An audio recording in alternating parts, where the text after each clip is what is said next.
The Word of God says, you are the temple of God.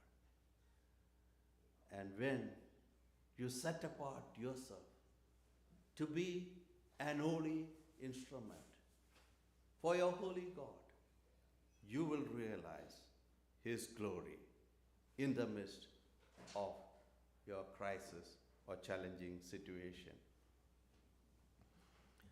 And because we are the temple of the Lord, like the verse in that song, we can say that full of praise, full of power, full of glory. We are the temple of the living God. Full of praise, full of power, and full of power, glory. We are the temple of the living God.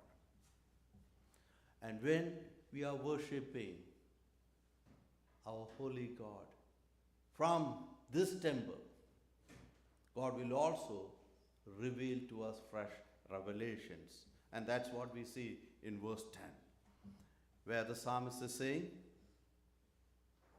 the Lord sits enthroned above the floods. David is seeing that God is above the floods. He might have reflected back to the flood of Noah's days. He knew that it is God who created the entire universe. It is God who created the waters. It is God who opened the floodgates of heaven. And it is God who also shuts off the floodgates. A God who is in charge of control.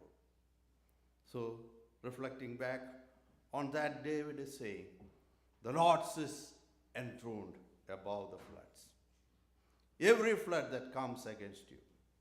The Lord sits enthroned as king forever. Not just during Noah's days. Not just during the Davidic dynasty. Not just during the Old Testament times. Not just with us today.